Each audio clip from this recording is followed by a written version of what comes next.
where the treats at. Is this the passing of the torch, right? Is this what this signifies? It comes down to that front office and what they feel is most important. The champ is here. We've touched down from a higher plane. Why you landed here? We always look forward to that week because it was always intense. You know that we ain't coming back. We got to. The man, the myth, the legend, Dante Hall. My favorite player growing up was Dante Hall. I love you guys, Joe, but Dante was my guy. Get to dashing because you done on the warfare. Chief Concerns is presented by BetOnline and Olipop. Marcus Dash here from Chief Concerns, and ladies and gentlemen, it is that time of the year. It's football season, and you know what that means? It means it's time to get in on BetOnline. BetOnline is the world's most trusted betting platform and your number one source for everything football.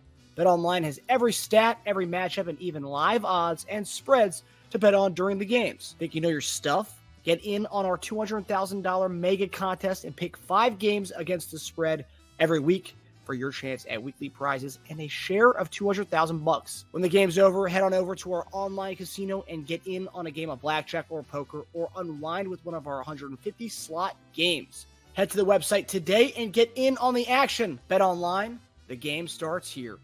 Come on, baby. Go. Go. Go. Go. Go. Go. Yeah. That's a first down. It's a first down. It's a first down.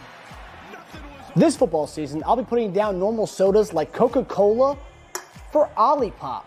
Olipop offers a healthier alternative with its low sugar content and natural ingredients. Olipop is more than just a drink.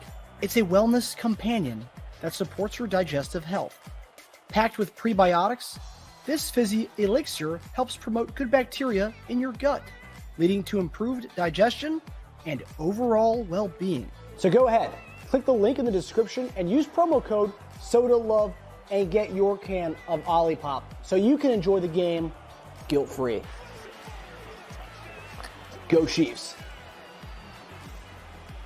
Use the promo code SODALOVE for 15% off now. Hey everybody, welcome to another episode of Chief Concerns. I'm Marcus Dash here at legendary Chiefs tight end Jason Dunn. And ladies and gentlemen, we are back from the bye. We didn't go anywhere, but our Chiefs did go for a week. But now we are back. We have football for the rest of the year, baby.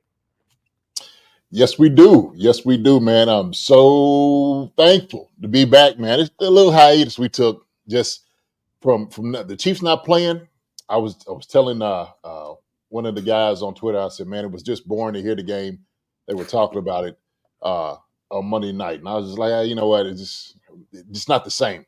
Chiefs are not playing. It's just not the same. Not the same excitement. It just seemed like there's just a little bit of luster lost in there, Marcus, really. And so I know these other teams, it's real funny when we see these things that's happen over here in the NFL world. But, with the Chiefs, man, are the guys that's driving everything. Everybody wants to either see us win or they want to see us lose, okay? And we were on everybody's lips. That's where we were. The bye week, we're on everybody's lips. Everybody's sitting there talking about us, what we can do, how they match up with us. And so that's how it's going to look. Neff says, watch Green Bay. Only reason I watch Green Bay, I have Jordan Love as my quarterback on fantasy. There you go. And Reed. I got Reed too as my pretty good. My wide receiver. Yeah. So I have Josh Jacobs. So yeah, I watched Green Bay watch Josh Jacobs, which he hasn't really been playing that well this year. They've been using their backup Emmanuel Wilson a lot, and I'm like, what? You guys paid him a lot of money. You utilize him, please. But yeah, that's what me and Neff was talking about earlier today. I got Josh Jacobs too in one of my leagues, and he's one of them guys that's sometime on you. You never know what you're going to get. You got him as your starter, and all of a sudden, a joker don't pull his weight. It look like so. Yeah, just fantasy talk.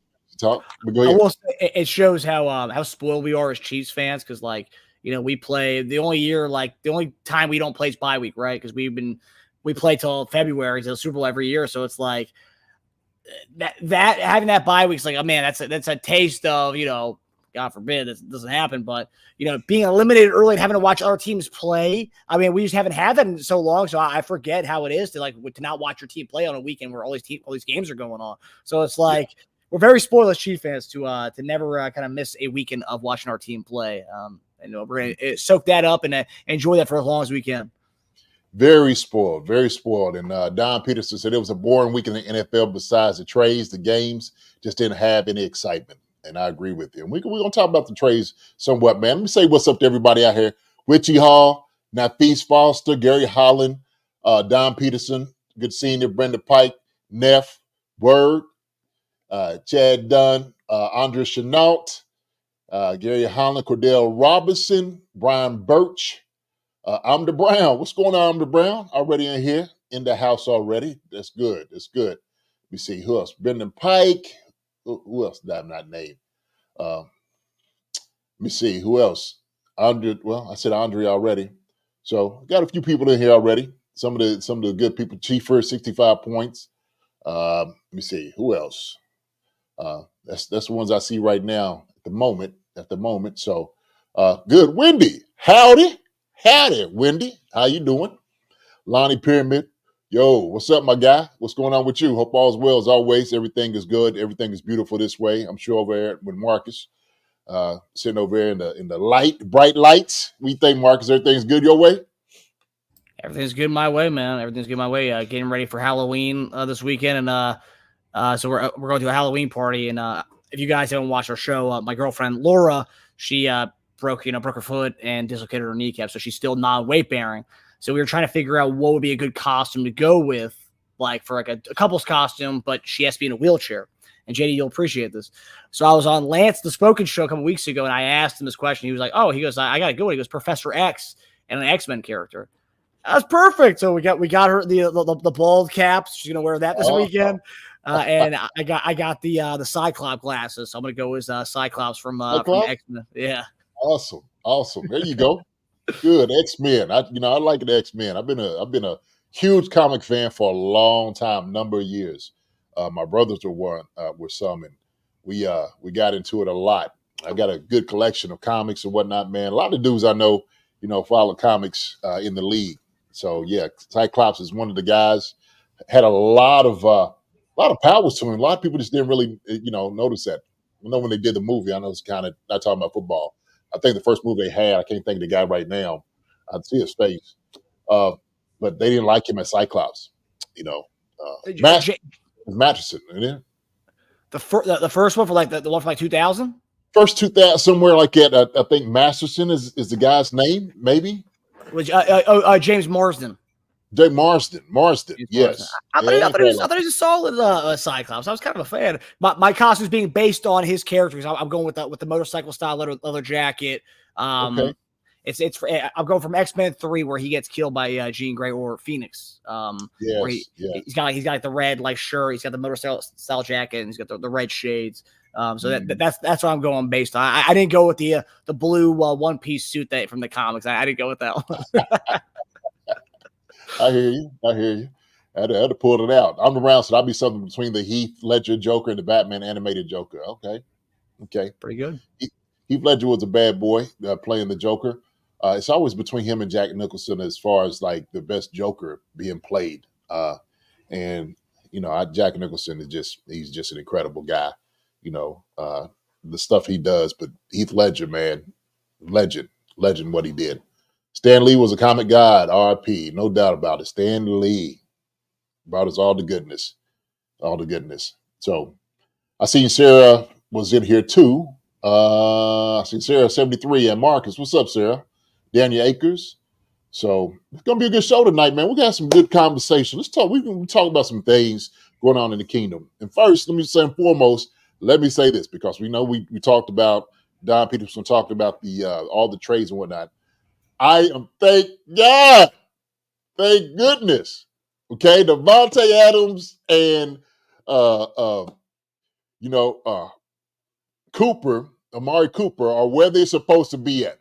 Thank goodness. I hope I don't hear nothing about them jokers anymore. Okay, so everybody was crying in their tears in their cereal, and why don't we go get this and get all of that? And everybody wanted to be the GM these past the bye week. Everybody wanted to be a GM, and they still won't be GMs now. So let these guys up there handle it. It's crazy what I was just seeing, man. But I'm glad he's up there in New York. Good for you, Amari Cooper. Y'all still not gonna win it, or Cooper up in Bills, they still not gonna win it. Jets, Devontae up there, still not gonna win it. So, oh well. So I'm glad they got what they wanted. They wanted out, they got it. So yeah. I will say, yeah, what Amda says here, JD, Coach Reed's press conference sounded like we like what we have in house. And basically, what the reports, some of the reports I've read this week, it sounds like they're going to let things play out. We still have, like we said, there's still about 3 weeks till the trade deadline. Let things play out because they like what they have in the room. If they are going to make a move, it's probably going to be around the edges, move another kind of veteran to be around. It's not going to be a Amari Cooper or Devontae Adams type. And please, I don't want to hear about Tyreek Hill anymore. That's not happening. I don't think it's happening. I don't. So, we can beg and plead. Oh my gosh, why are they doing this? Why are they doing that? And we've been saying that for a number of years. Well, a lot of us been saying that. Some. I haven't really been saying that as much.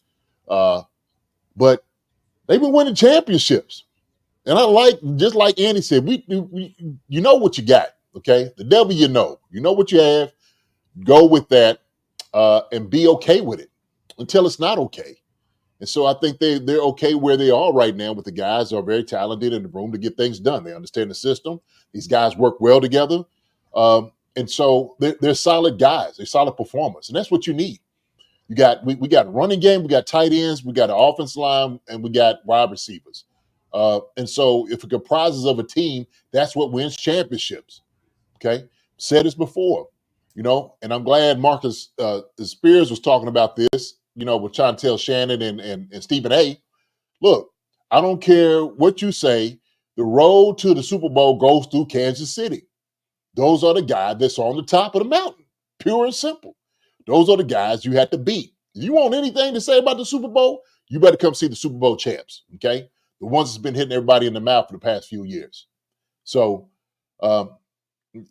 hey, go get who all you need to do to re-up, put everybody in the barn if you need to, okay? Load them up on the wagon, get them going. And guess what? The Chiefs are just going to pick these jokers apart like they've been doing the past few years. So, yeah, they better recognize. I'm glad he stood up and said something. So, yeah, based on everything I've read, obviously Cooper out, obviously Devontae Adams out. The guys who are still around and some of the you just put the dots together. If we were going to go after a guy, it would be a guy who knows the system already. Because if you look at it, we go Hardman last year. We bring in Juju that right before the season starts. They like guys who know the system, so that kind of limits things. And then MVS officially released from Buffalo this week. A lot of people think he's going to come back to town. Demarcus Robinson, who's on the Rams, another familiar face. Rams could be selling guys. And then, Byron Pringle's a free agent. If you want to go even deeper, Darius Slayton, who plays with the Giants. Mike Kafka is the offensive coordinator, who was our QB's coach. So I'm sure there's some crossover and overlap there with, some of the verbiage. And then Christian Kirk down in Jacksonville. That team's looking to implode. Probably when they come back from England after this game this Sunday, there could be some more movement. They traded a defensive tackle who's they signed like last year for big money. They traded him this week.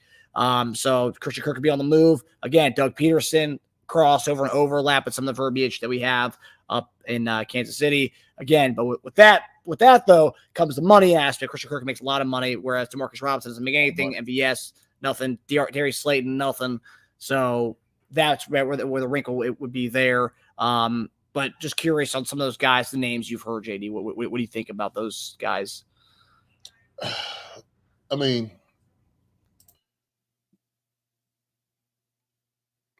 I think we're good. I think the same thing with Christian Kirk. I like him. We know he's a very talented wide receiver. I think we recovered him when he came out free agent, and he went down to Jacksonville. But he's a high ticket. He's a high ticket. It's going to cost you something to get a Christian Kirk. And so, we can say all these different names, all these different reunions. We can try to put all these different things together and, and it moves this way. Man, nobody knows. They just don't. And so, I have guys that I think are very talented, that I think are very young, that if you did anything, I would try to move in that direction, if you will. I'll tell you who's a very talented guy. And I was just kind of looking at rosters. Okay.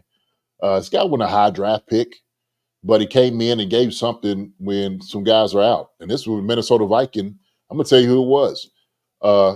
It was Jalen Naylor. Jalen Naylor. He was a guy, man. I was just like, you know what? That room's a little crowded. He's not a high pick. They already got weapons up there.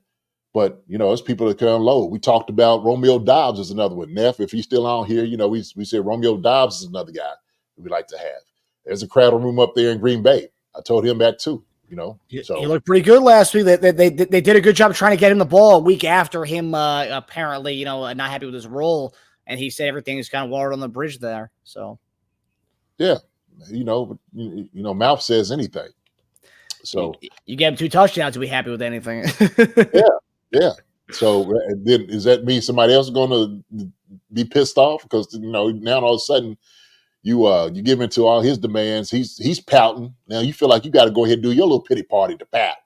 And let me get my touchdowns and catches. So I don't know, man. Listen, I've said this and I've always advocated before. And like Andrew Brown said from Andy, he like what's in the room. We like that. We like it until we don't. And so that's the way it is. And Ness said, we good. He's a Green Bay guy. So, y'all not quite good. Yeah, we can get one of y'all if y'all don't need one. So don't matter. We'll see. We'll be fine either way. So I believe that. So I said this, Marcus, think about this. Okay. And I thought about this before the show. What if, remember we was talking to Dr. Cho, right? And he was talking about this surgery for Hollywood Brown was unprecedented. They didn't quite know because he never really had anything doing that like that before.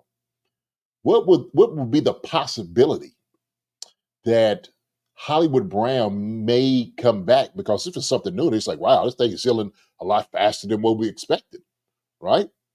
Could you imagine Hollywood Brown coming back, in about a month and a half or so? I mean, he'd be right on time when you need a guy, and if he's progressing, the Chiefs may know this, right?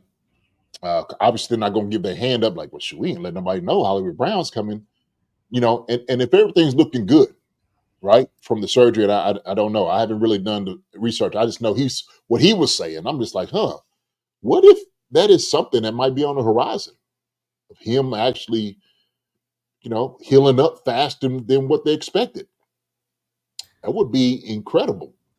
That'd be incredible. Could very well be the case. I mean, they've been very kind of vague on his injury. I mean, the whole thing's been kind of weird with the whole thing. But since he got the surgery, it's like, he's done indefinitely, and they say, and some people were speculating that he's out for the year, right? And what does that mean? What does that mean? Out for the year, out for the calendar year? So in 2024, he won't play in 2024 because they're technically not lying about that. And then playoffs, leave it on the table because they didn't say out for the entirety of the season, including playoffs. But Dr. Chow, I mean, he didn't really say much as far as that because it's an unprecedented kind of thing. You don't really see that surgery happen that often. So kind of embarking on new territory, new water. So, I mean, there's definitely a chance that Hollywood can play this year. I mean, at least as far as they haven't ruled it out yet. So there is still that chance. And also, it makes sense, right?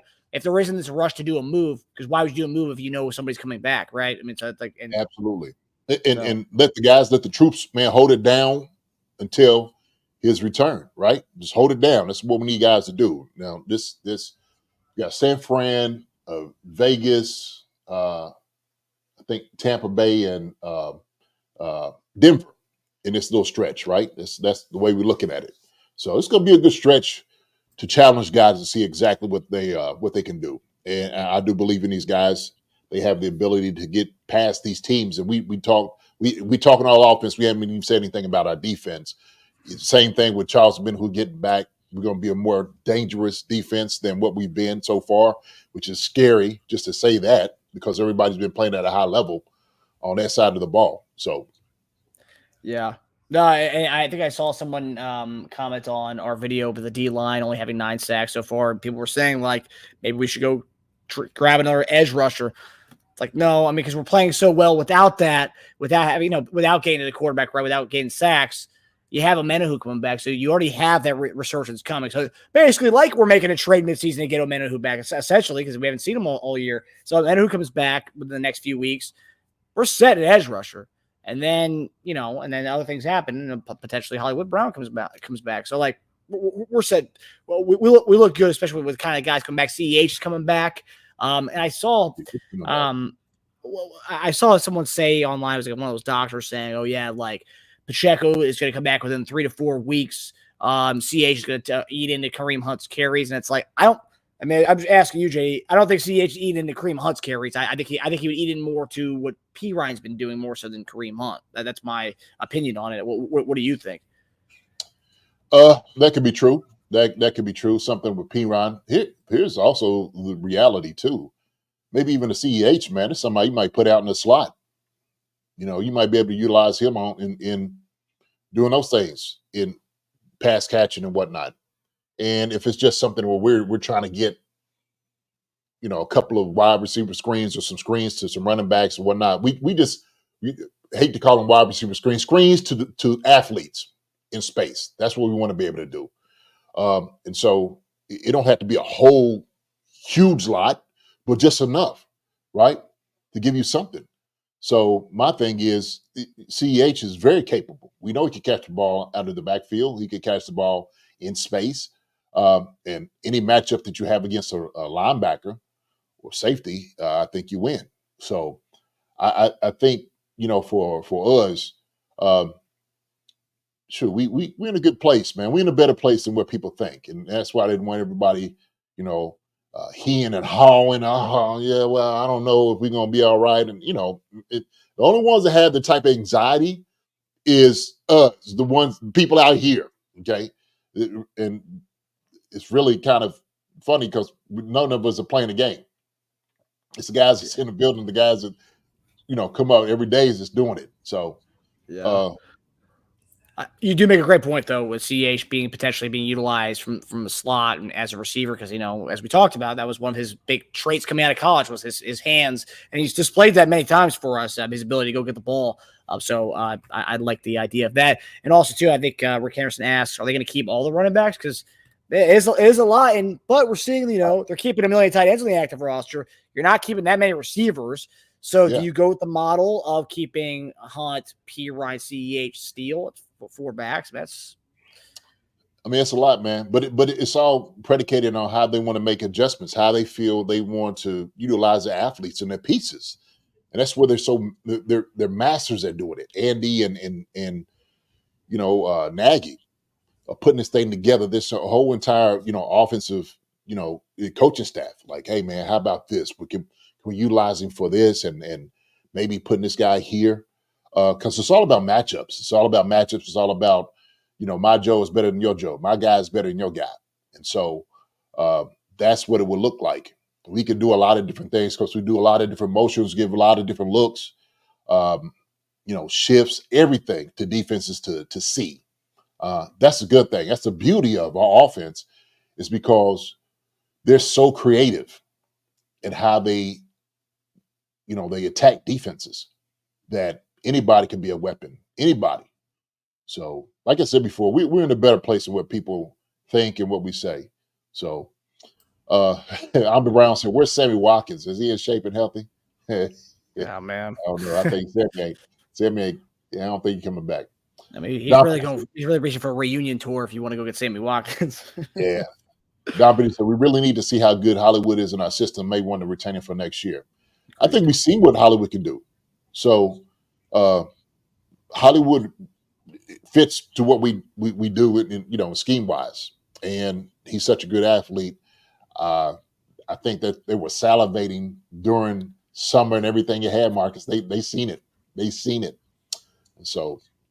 Yeah, no, it's true, and also too, we didn't break the bank with Hollywood Brown. It was a up to $13 million deal with with all pretty much incentive based. Mm-hmm. He didn't play this year. Hopefully we treat him right with what's going on medically right now. Hopefully our doctors and staff's taking care of him, which I think they are. But then, he's not going to sign for $11 million next year. He could sign for maybe up to $7 million, or you make it a $6-7 million contract, and then you say up to $10 million in incentives. I mean, I still think he's going to break the bank on us next year. So I think it's definitely, and based on everyone was talking about how good they look together, him and Pat's chemistry and rapport. So, if I'm Hollywood, bet on myself again, dominate next year, and then maybe break the bank the following season. But we'll see how that goes. Larry Parker's will go bet. LP. LP. So we got a question. Who's going to hold Kittle on defense? Well, I'll say this. Our guys have gotten better in the secondary. In linebacker, we'll be fine against Kittle. I'm not really worried about it. Spags and I'm not worried about it. We're going to be fine against this offense that's coming in here. We're going to be fine going out. Well, going out there, we're going to be fine. We're going to be fine. Yeah, this is not the prolific offense they had last year by any means. It's a lot has changed for them. Yeah, they're still dangerous, but hey, shoot, so are we. So are we. So, yes, sir. Yeah. All right, so let's get into San Francisco talk. So this week, 49ers, it seems like they're trying something a little bit different than what we're used to.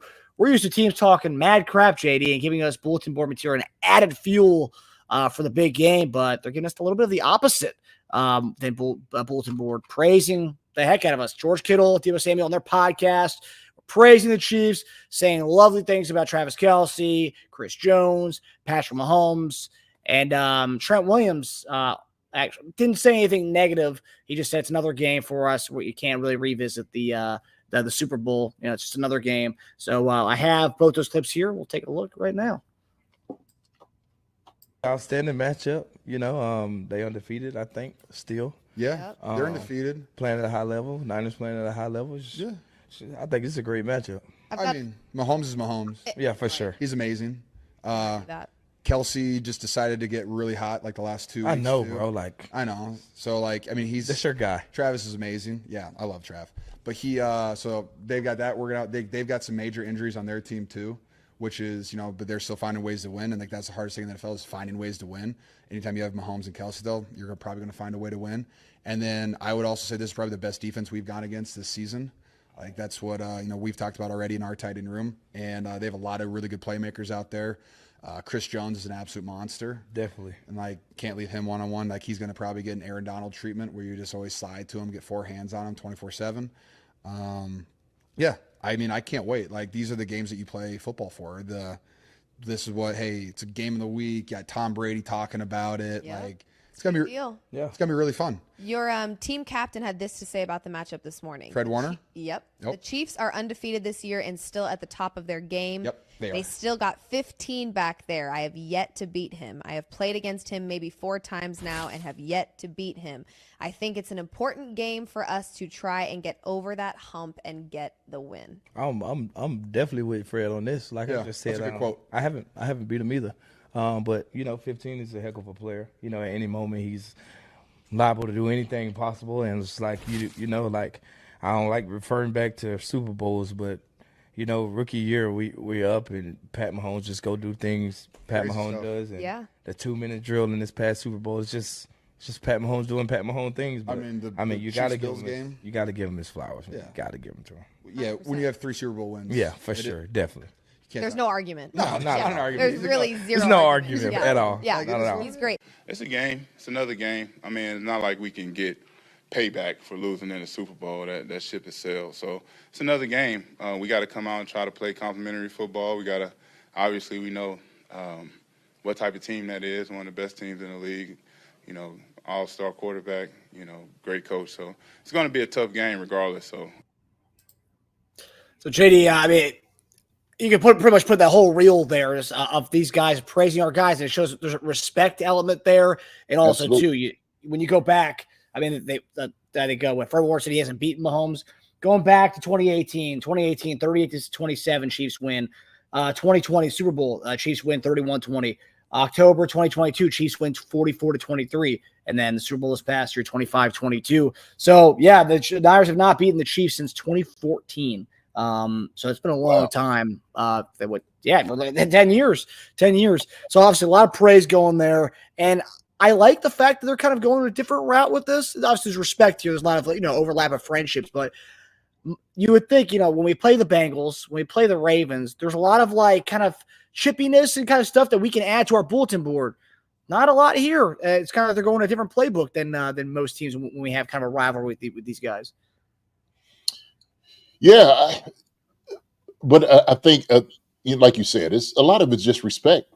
We're talking about Travis and Kittle, man. They're good friends off the field, and so they keep up with each other. They see what each other are doing. I'm sure they probably talk often. But I mean, why wouldn't you have respect for the Chiefs? It's a good organization. Guys come out there and compete. They understand that they're playing the most elite team in the NFL, and there's no sense bashing them. Why would you bash them? We're 5-0, and we got the upper hand on everything right now. Won the Super Bowl against them last year. And so, like Trent Williams was saying, like that ship's done sailed. There's no getting back that. You're not getting a ring. You don't get a ring for winning this one or a trophy, Lombardi. And so I do believe that Shanahan, Andy, we're talking about two teams that know each other. They know the people that they're playing. And this is kind of a different league. You can kind of talk with guys during the off season even more than what you did before, social media or whatnot. So I think it's a different landscape now than it was before. But I think having and showing mutual respect is a sign of a champion. Good sportsmanship, and good people. And so Debo and George, man, when they were just talking about it, you could hear the admiration, but also, like you said, the respect they have for the Chiefs, the competitors. So it's going to be a good game, but by no means don't let them lull you to sleep with all the praise and okay, pats on the back and hey, how you doing? Kittle calling, hey man, how you feeling today, Trav? Yeah, I'm doing fine and stuff like that. Before you get off there, we're gonna kick your tail. Just hang up, so. You gotta always realize that this game right here is between guys who have a potential to get in the Super Bowl again, playing it again this year. So it's gonna be a good game. I think everybody's gonna be watching this because they understand the caliber of players that you have playing this game is gonna make it exciting, and they're gonna come with everything they got, Marcus. They are. They are. So, but I do love it because it's mutual respect these guys have for one another. So, yeah. Yeah, I do think it's a bit of a 360 because I remember when Bosa, I think leading up to the Super Bowl, talked about, there's a lot of holes on the tackles there. Hopefully the refs are watching. There's a lot of holes on the sides there. So, like, it feels like, I don't know, because the other guys, Bosa does kind of do a little more talking than the other guys do as far as the trash. But, like, kind of what you said, don't let these guys lull you to sleep with the praise. Does that make things difficult? Because I know football players are always looking for edges, always looking for stuff to put on the bulletin board. We're like, yo, look at what so-and-so said. You're going to let these guys go out there and say that about you? Go out there and get them kind of thing. We're not really giving that extra thing. I mean, obviously, players don't need the extra stuff, but you'll take any advantage you can get. But is that something like the fact that they're not giving that any extra ammo? No, I mean, you got two top teams, and they know who to put out there to speak about these things, right? Now, you get Bosa out there, it might be a whole different conversation altogether. Yeah, they was holding me all last year. They never made any calls. The refs helped them win. I can't wait to get them back. Different conversation with Bosa. I guarantee it. So, offensive guys, hey man, look, we're gonna go out there and we're gonna play ball. That's what it is. When you go against with one of your boys or your brothers and stuff like that, you still want to compete. You still want to win. And so, with these guys, hey, you're gonna go up there, shake hands, give hugs. But as soon as that whistle's blown and you step in between, right there in that gridiron, okay, between them lines, all bets are off. All bets are off. It's almost like remember when Kobe Bryant, okay, when he hit Paul Gasol, he said, first thing I'm gonna run straight through his chest. So you're gonna see some of that. You're gonna see some blows out there. You might see them fussing and swinging at each other because it's still football, it's still competition, and each team wants to win.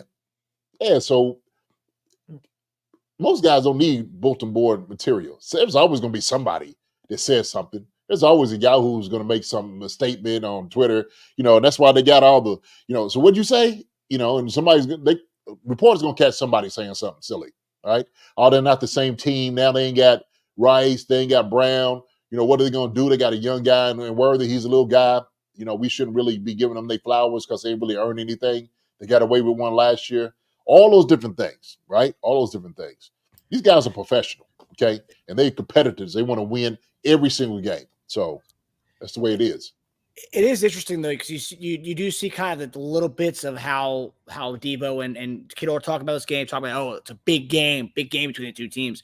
Whereas Trent Williams coming out from that standpoint, it's just another game. It's interesting, the two schools of thought here, where it's like, Kittle and Debo are treating it like the rematch of that Super Bowl, whereas Trent Williams is like, it's a week 7 game for me. I'm going out there and playing like a week 7 game. I mean, you see the little differences there.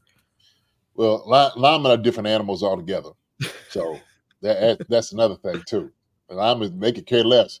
As long as they got, they out there and then they get some good food after the game, they're going to go out there and just compete, man. It's another game to them. But we understand that, a championship game and Super Bowl has a lot more to it. There's a lot more on the table, but it is another game. Okay, you just take one game at a time. Everybody still wants to win this, but there's no getting it back revenge. It's just not. It isn't. So unbeaten is another reason they want to be the ones. Yeah, well, they said, well, if they're unbeaten, like they didn't know the Chiefs are unbeaten. I'm sure they knew. I'm sure they know. So Debo not been, known about it. But, you take it and handle your own business. So it don't matter, man. When he come in, man, everybody's swinging. Everybody's throwing blows. That's just what it is. I'm sorry. It's just what it is. You can be great competitors, man, and respectful. But like I said, as soon as you get in between them lines, man, you are biting ankles and knee like Dan Campbell's knees. You punching kidneys. You pulling helmets, hair.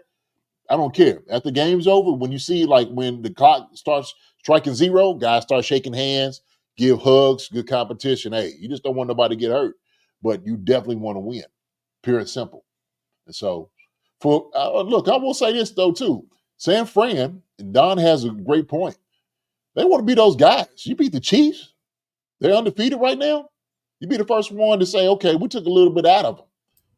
Okay, we took a little piece out of them jokers right now. That's a good point. Yeah. So now the jokers ain't invincible like everybody says they are. Okay. We took them to task. And so we brought them over here to San Fran and put them back on their bus, send them back to Kansas City. Yeah, our guy Greg Rose says, I'm in Sacramento. I could tell many accounts.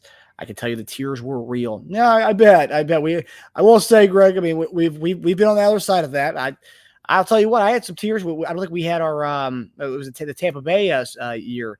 I had some tears after that loss. I mean, the tears happened midway through the game when I knew the writing was on the wall, how things were going, when Pat was running for his life every damn play. No. Yeah. It's going to be some good ball. It's going to be some really good ball between two really talented and best teams in the NFL right now. So I know for Chiefs for one, and then San Fran is kind of right there with top 5. So I'll say that. So yeah, no, it's a, and I'll say this: we'll get into who needs the game more. But as far as a team, if you look at the confidence level that it does, I mean, you're sitting at 3-3 right now. We're 5-0, so we got a very good lead over everybody else in the division at least.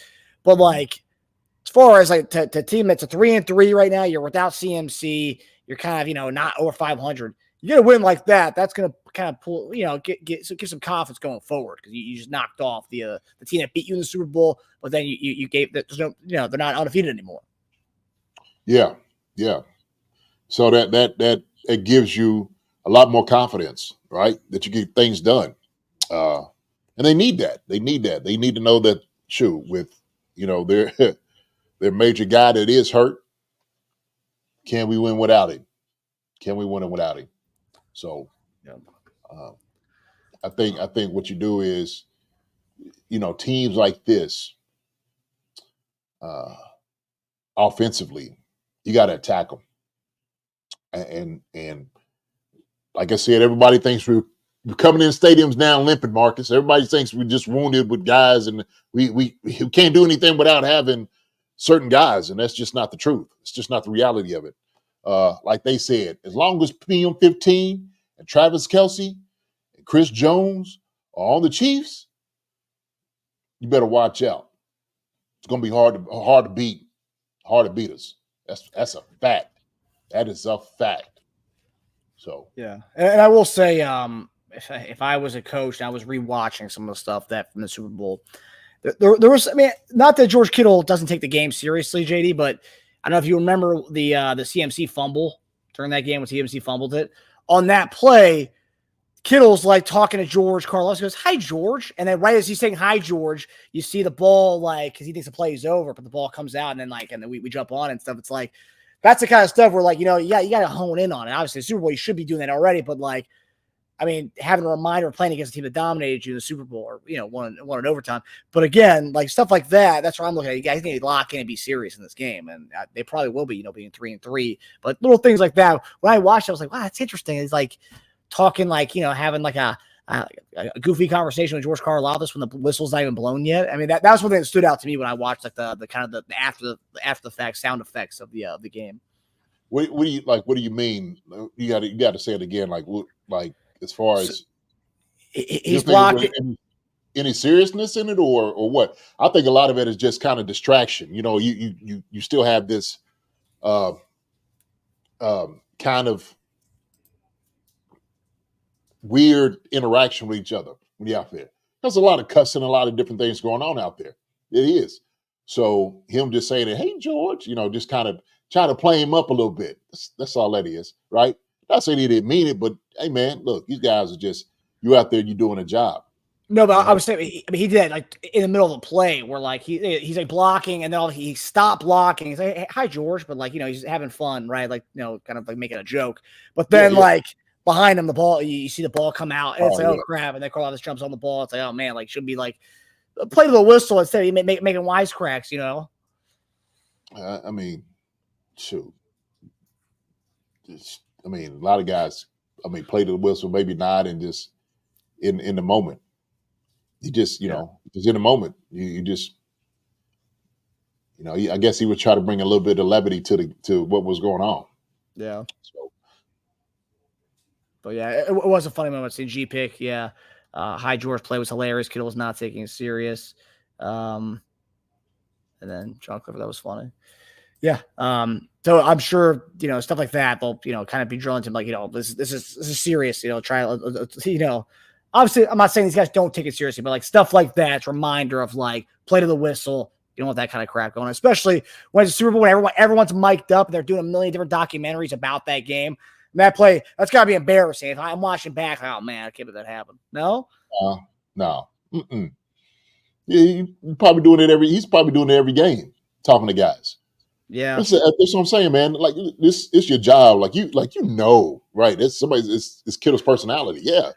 So these guys are saying all type of different things. It's funny because I was watching a game and McCall Harmon was returning a punt. Fred caught it, and so a guy comes down. He said something to him. So when Cole stops and turns to him like, "Man, don't you start that?" The guys are just that's the competitive. You're just being silly. You're just doing things, right? You're entertaining yourself. It's a lot of characters, a lot of personalities out there on the field. Yeah, I'm sure something that happens all the time where it's but that particular play was a play where the guy he was talking to jumps the ball. Yeah, but that just happened to be the play. You know what I mean? I remember when oh my gosh. I've said this before, defensive tackle with the Vikings. Randall? Yeah, John Randall. So I'm blocking, and I bent this one joker over the pal. I'm just, really when the whistle's going, and I feel somebody boom hit me in my back. I'm like, oh shoot! And John Randall's like, "I see you, Dunn. I seen you. You don't think I seen you, did you? I seen you. I'm like, okay, all right, I got you. I can just remember like little things like that in games, like when guys just act that way. Mm. Another one, Charles Haley. I'm bringing some names up here. Charles Haley. I got hit over near their sideline, and Charles Haley was actually hadn't dressed for the game. I guess he was hurt and injured. And when I was on the ground, he bends down, looking at me on the sideline. He's like, "Hey, Dunn, ooh!" Like it just like, hey man. Sometimes we just ain't rap tight anyway, man, Marcus. Anyway, so they said you have to be somewhere crazy. You know this, somewhere crazy personalities. You know, we colorful Definitely. guys, man. That's who we are. It's with our personality. Those linemen, the linemen, hey man, it's another game to them. That's what Trent Williams like, man. He ain't getting up, he ain't getting down either way. He's coming out there to do a job. They pay him good money to do his job. He's going out there to compete and be the best. Period.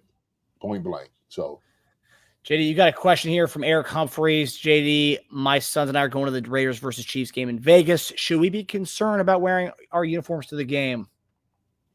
It's a different animal now. yeah, man. You in Las Vegas. No. Oakland might have been a different thing.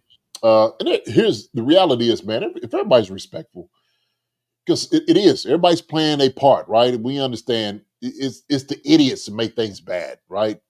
Like we've seen the one guy, you see the video of the dude, a Ravens guy, go up and punch like the two. Yeah, I was like, dude, what win did you get?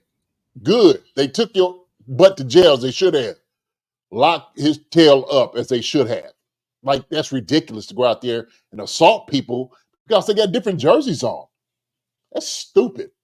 Like just idiots. When I see things like that, like, are you really too invested if you get to that point of fighting over certain things? Like when I was, and maybe it was my size, but when I was in Atlanta, you know, I'm knee deep in the Atlanta Falcons around me. Right now, I'm sitting over here taking up 2 seats, and I'm like, yeah, I'm standing up every time Chiefs are doing something, and Atlanta's just, you know, folks looking at me, they kind of smiling because everybody knows you know, there's a little bit of jokes, it's a good time, right? But you're supposed to cheer for your team. But if it gets to the point where you're assaulting people, you know, and you know you're demeaning other people because of it, you got some issues, man. That's crazy. Now look, it's great banter, right? And we can needle other people all the time, and you know, make fun. I like doing on Twitter, like, oh, that's funny, and you know, seeing these tears and stuff. Those are funny things, right?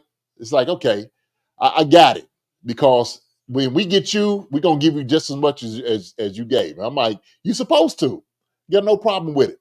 I got no problem with it. Some people take it way too far, just way too far, man.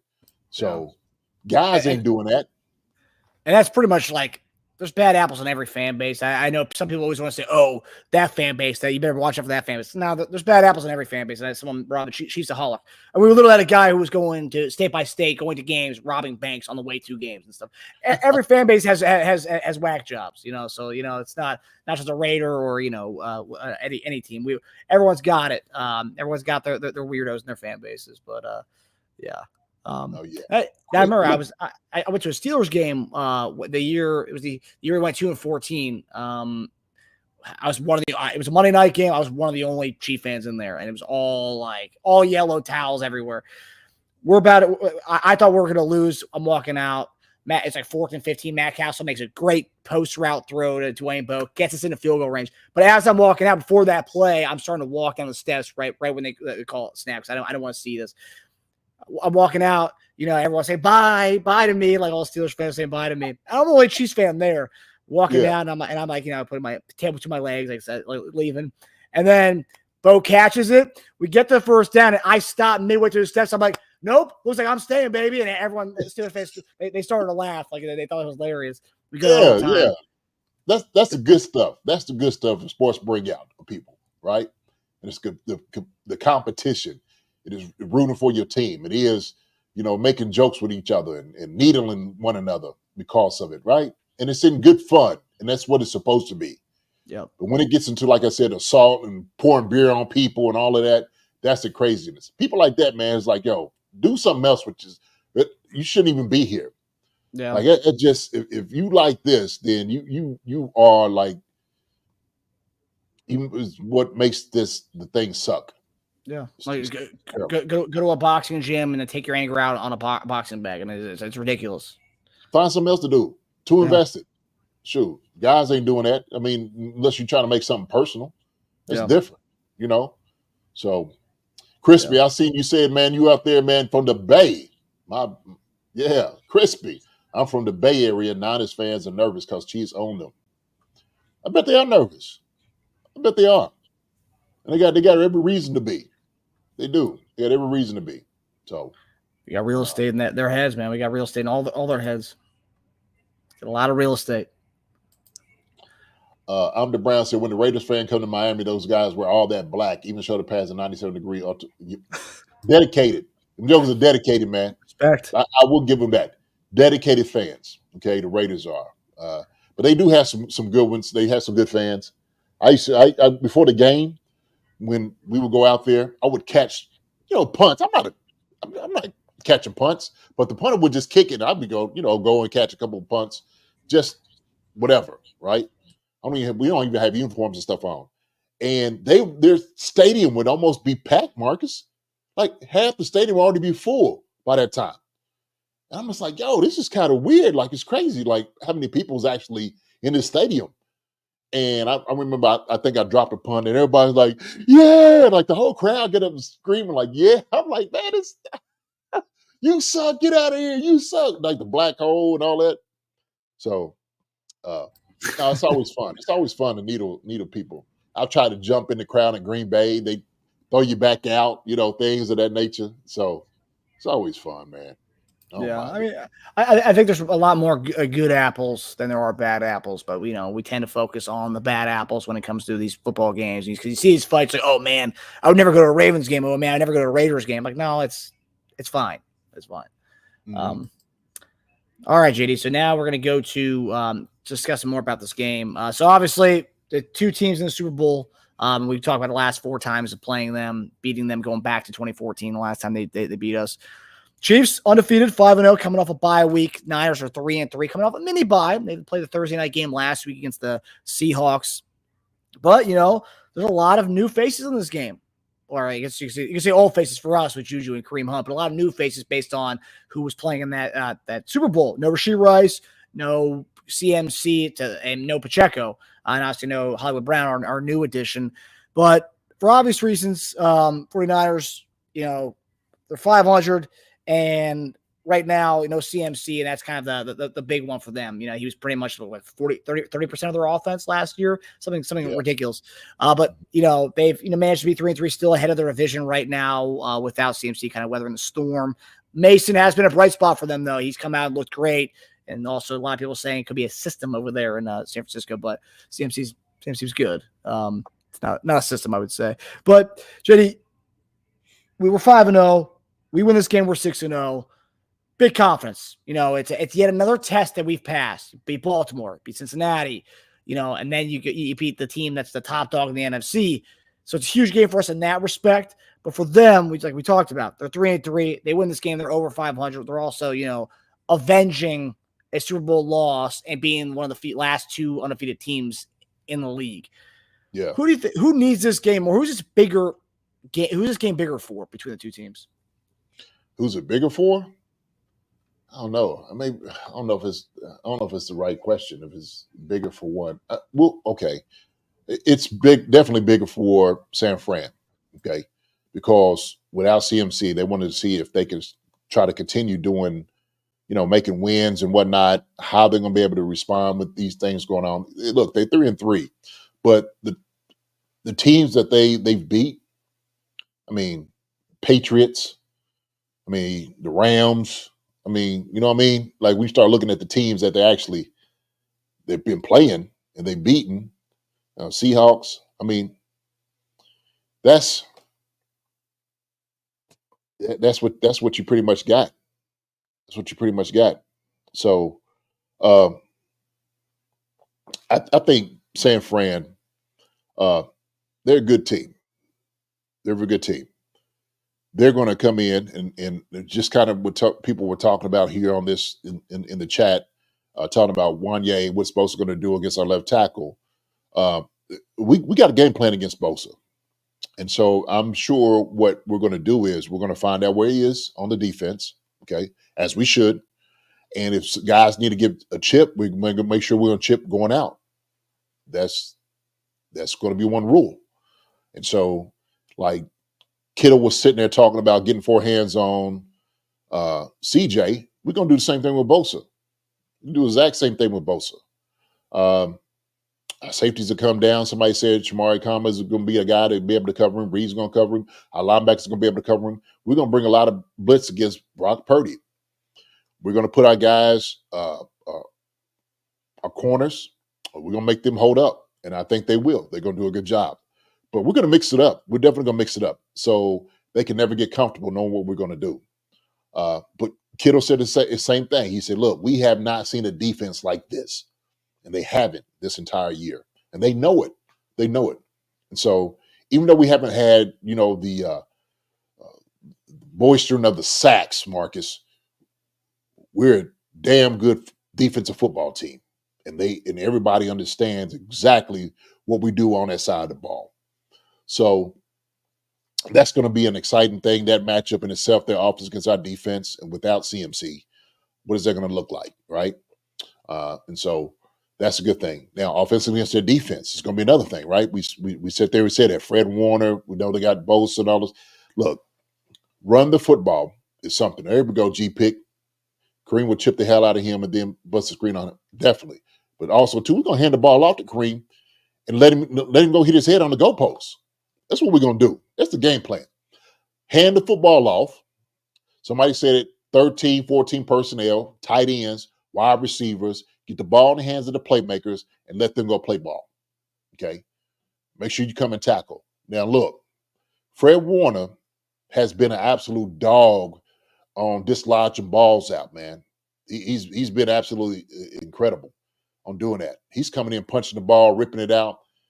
We got to make sure, man, we protect the football. That's going to be one of our things. We get into the keys of victory. I'm going to have it up here when we get there on Friday, Marcus, talking about the dungeon. We're going to talk about the keys to victory. And one thing we got to do, make sure against this team is we got to get turnovers and we got to make sure we protect the football. We got to protect the football. So once we do that, man, we're going to be fine. I think during the bye week, we figured some things out, what we're going to do scheme-wise going against not just San Fran, but also this leading up through the rest of the season. But hey, man, these guys are going to be ready. They're going to be ready. It's going to be two good teams going at it. Two good teams going at it. I still could see us coming out 6-0. That's what I see.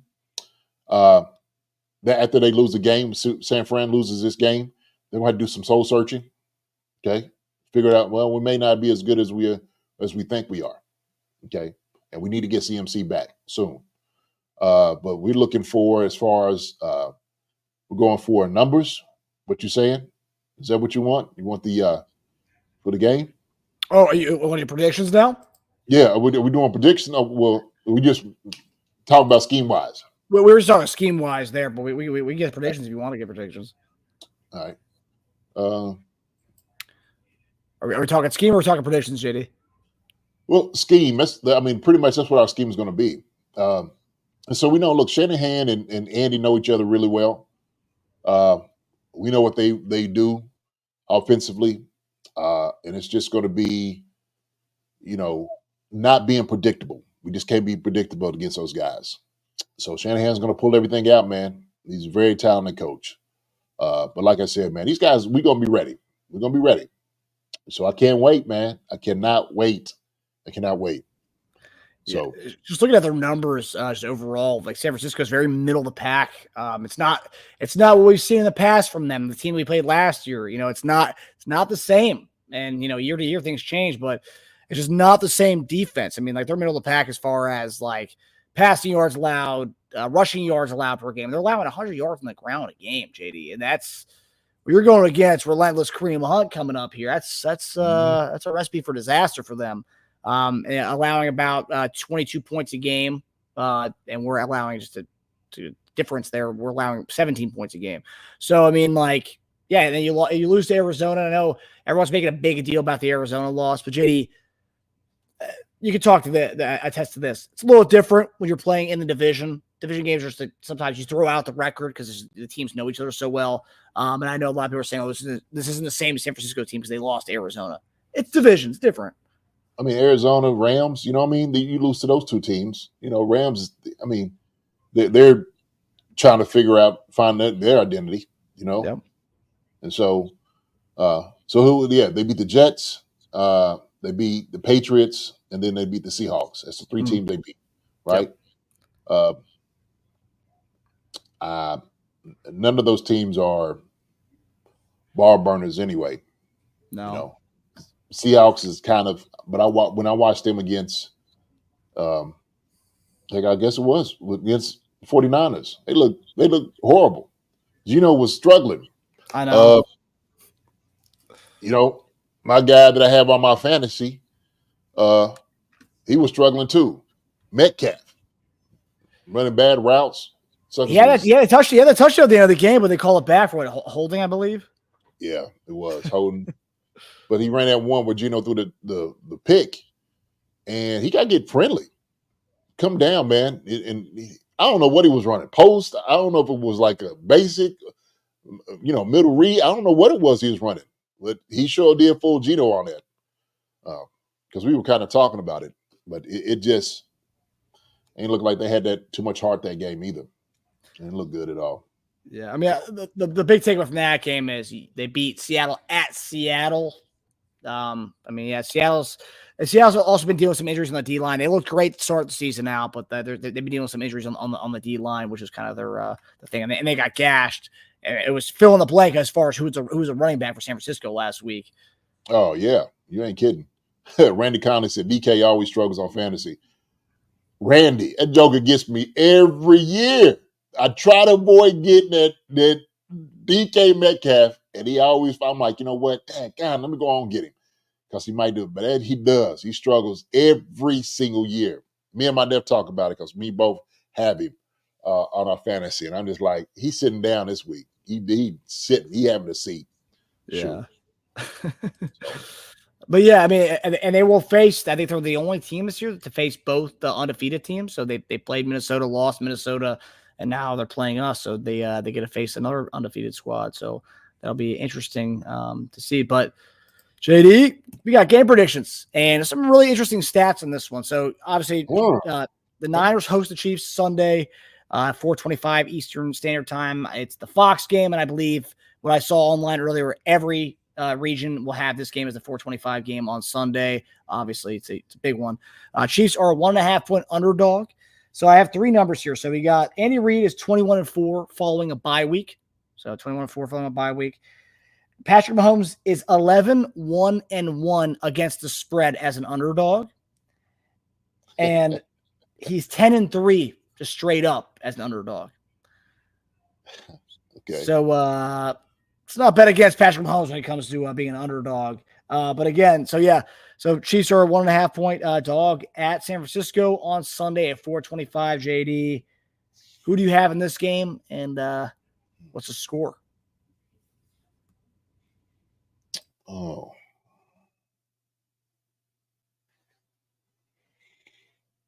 Okay. So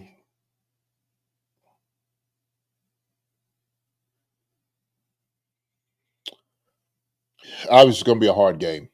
They're in San Fran. We understand that. Going behind enemy lines, they're going to try to utilize this as, a revenge game, okay, against the Chiefs. And if it's more of the announcers doing it, Tom Brady's going to say he's going to bring it up. They lost in the Super Bowl, but it doesn't really mean anything. But, to some people, it does. And so Nick Bosa is one of those guys. It means something to him, okay? So he's going to come out, man, fired up. He's going to come out fired up. For one of those guys, too. Like I said, everybody's giving our praises and giving us our flowers, patting us on our back. And, hey, man, we really hope we beat the Chiefs. They're going to come out there like thunder. So I do believe, though, the Chiefs are going to be ready. We're rested, had a bye week. And it's always, man, that bye week is always you start out slow. You really do. Because you're trying to get back into the whole swinging thing with practice. Your body's feeling a bit better. Uh,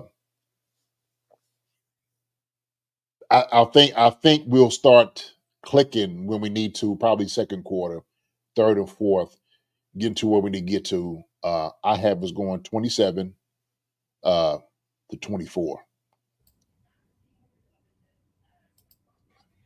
It's going to be my score. 27-24. Big Kareem Hunt game? Yeah, definitely. I see Kareem probably getting about 111 yards. Total yards or just rushing yards? Rushing. Damn. Yeah. I like that. He's once he get to the second level, that's the thing about it. Like I said, man, he don't come down that early and easy. Obviously getting to the linebacker is going to be the thing to make sure. But I do believe it's going to be some hard sledding, some hard runs, open up the thing. So I think he might have his 100-yard game, Marcus. I do. I think when you come back, that's who you got to. That's who you got to. That's who you got to ride, man. Ride and chew. Ride your bull coming in town. That's what you got to do, right? So he's ready to eat. G Pick says LL Kareem is back on track, baby. That dude wants it. Yes, he does. And he's like, I got room. Y'all get on top. Come on. I got room. He's gonna look, Kelsey. Hey, Pat, y'all been carrying these guys for years. Y'all think now it's time for me to go ahead and put some on my shoulders. And I do believe he's going to have a good time out there. He's going to have a good time. Well, and also talk about the break aspect. Bye week's great, but he was coming. This is a guy who has barely played. He came right off the couch into getting 15 carries and then 27 carries the following game. So it's like he definitely used that break, and rested nicely in an ice bath for hopefully a couple days after that game. But now he's fresh. He's fresh, ready to rock. Mm-hmm. Yeah. So how many yards did Williams have against them with the Rams? Kyron? Yeah. Kyron smoked them, if I remember correctly. Let me see. All right, 24 for 89 and 2 touchdowns. Okay. All right. Yards per carry, not so good, but yeah, but that's 24 carries, right? Yeah. He's toting that thing. And I'm sure he got toward the end. Go ahead. And he had 2 catches for 27 yards and a touchdown. So he had 3 total touchdowns in that game. We got to let the running backs eat, man. Let Kareem Hunt eat. Let him eat. It'll be a good game for him. It'll be a good game. So. Yeah, so you 24-27 Chiefs. So you had it slightly over the total points for the game. Total points, 47 points on Bet Online. 47. Oh, is it? Yeah. So slightly over that. Okay. And I believe it's the 4th or about top 10 highest scoring game of the weekend. There's a lot of high scoring games this weekend based on the total points. Yeah, man. Vegas has this game being ridiculous. This weekend being ridiculously high scoring. Wow. Yeah, 47. A couple weeks ago would have been the highest scoring game of the weekend, but now it's like the 10th highest scoring game of the weekend. Huh. Okay. Do you think CH gets a lot of burn in this game? Not a lot of burn. He'll get some. I don't know what a lot is, but this is why I like the rotation. Figuring this thing out, like I said, is going to take how do we utilize these guys? CEH is coming back. Okay. Put that on a check that out. How are we going to do this? We got the 4 tight ends. Okay. How are we going to incorporate those guys into this scheme? We know we got Kareem Hunt. Okay. Juju Worthy, right? McCole Hardman. So they're going to make sure they divvy it up. And it's got to be a pulse, a tone to what they do. They have to for this thing to work. And I think they'll figure it out. So CH is going to get some. He's going to get some looks for sure. Defensively, you think Karlaftis has a big game, Chris Jones big game. Anybody on defense that you think could have a big game based on the way they play? I think Bolden's gonna have a really big game as far as tackles wise. I could definitely see that because I mean they run that thing about 30 times a game, so I could see him having a big game as far as that. I could see CJ having a big game.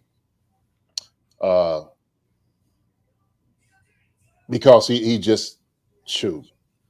I think sometimes defensive players don't want to be shown up. And so he's gonna make sure if Bosa goes out there, tries to do a few things, CJ's gonna be like, hey, I'm the guy in the league. Okay. Everybody needs to fear, not necessarily Bosa. So I think it's a little bit that competition that's gonna play out some too. So we're gonna see CJ have a masterful game, man. I think he's gonna have a monster game. A monster game. So, and I think we're gonna do a pretty decent job against Kittle. I really do. They would do a good job against Kittle. We dominated Kittle in that Super Bowl. I don't think he did anything in that game. Yeah. Spags has a recipe to against the San Francisco 49ers. Yeah. The one we got to look out for is always that sneaky, what's it, a use check? Oh, yeah. Yeah. Hushek does always have a big play against us whenever we play him. Always, man. That's something we got to watch. Watch him. So now we do it, man. We're gonna win this handily. We're gonna win this handily. Yeah. Yeah. I like where your head's at, JD. We did one more comment before we get out of here. Gary Holland did ask a question about will Worthy have a good game? Yeah, I think so. I think it's what we're going to see a little bit more of, like trying to get Worthy to football. And this will be a good game to really to let him shine. Okay. Young fella, man, he's bottles out of his mouth. He's done off the Similac. He's eating real food now. So he's eating real food, baby. We giving him, you want a full plate? You got it. Let's give Worthy a full plate. See what he can do. So, I think we got to go that route. Give him some looks too, man. Go deep on it. Throw some balls to him. Hey, take the passy out. Okay, going for real food now. So let's get it going. Let's get him going. Let's get him going. Yeah, I like it. Because Marcus, it always goes into, well, who's the number one wide receiver? Well, we got a guy. Okay, why can't he fit the bill? We found one last year to fit the bill. Okay. Yeah, he had to grow up faster than what he needed to, but this is about where he needed to be right now. So when they call y'all, you do more, you answer the bell. You answer the bell. So. And I will say too, I think Juju is I know he had a great game last week, so everyone's going to expect him that potentially people may not expect him to have another blow up game. But I will say this: last two times he's played them. Oh yeah, that's right. So when we played him in 2022, we played during that regular season game. That was his big blow up game.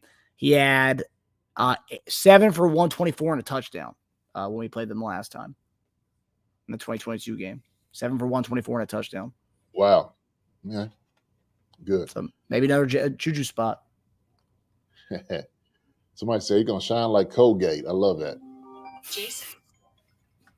All right. Daughter column. Hold on. So yeah, man. Look, hey, this gonna be popcorn material that we get out there, man, and we got to see what's gonna go on for the game. G Pick says Sky Moore MVP. I hope so. Get Sky Moore in. Let him get some looks. Let him get some looks.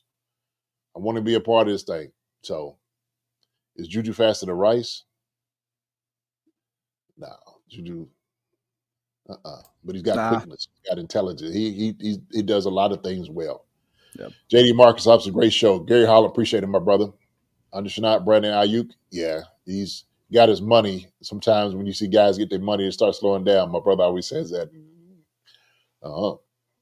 So we had to see. But everybody, man, we appreciate it.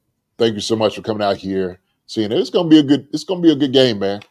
Make sure you don't miss out, man, on Friday, okay? Because we're doing Keys to Victory. And you're gonna be able to see Coach Dunn go and do his thing, give my little pep talk.